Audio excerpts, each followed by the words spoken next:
Hi friends, welcome to Indus Info. E-certificate வந்து எல்லாருக்கும் download பண்ணுறதுல ப்ராப்ளம் இருக்குன்னு சொல்லியிருக்காங்க. ஸோ அதை பார்ப்போம் என்னன்ட்டு. அதுக்கு முன்னாடி நம்ம சேனலை சப்ஸ்கிரைப் பண்ணலன்னா ப்ளீஸ் சப்ஸ்கிரைப் பண்ணுங்கள், ஒரு லைக் பட்டனை தட்டிடுங்க ஃப்ரெண்ட்ஸ். அப்போ தான் நம்ம சேனல் எல்லாருக்குமே வியூ ஆகும்.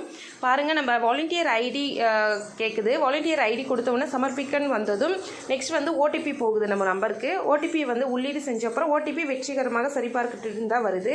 நெக்ஸ்ட்டு சர்டிஃபிகேட் டவுன்லோட கொடுக்கும்பொழுது சர்டிஃபிகேட் ப்ரிவியூவில் பாருங்கள், இது மாதிரி எம்டி பேஜ் தான் இருக்குது. இது எல்லாருக்குமே இப்போ அப்படி தான் ஷோ ஆகுது ஃப்ரெண்ட்ஸ்.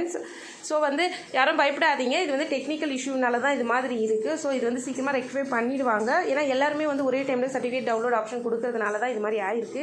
நம்ம ஐடிக்கலையுமே அடிக்கடி நமக்கு ப்ராப்ளம் வரும் இல்லையா, ஒரு வாட்டி மொபைல் நம்பர் போட முடியாது, நம்ம அட்டண்டன்ஸ் யாருக்கும் வெரிஃபை காட்டாது, அது மாதிரி சின்ன இஷ்யூ வரும் இல்லையா. ஸோ அதை வந்து கிளியர் பண்ணி அகைன் வந்து சைட்டை வந்து அவங்க டெவலப் பண்ணி விடுவாங்க. அது வரைக்கும் வெயிட் பண்ணுங்கள் ஃப்ரெண்ட்ஸ். எதுவும் ப்ராப்ளம் கிடையாது. ஸோ கண்டிப்பாக வரும். அகைன் வந்து அப்லோட் வந்தது நான் உங்களுக்கு இன்ஃபார்ம் பண்ணுறேன் ஃப்ரெண்ட்ஸ். தேங்க்யூ.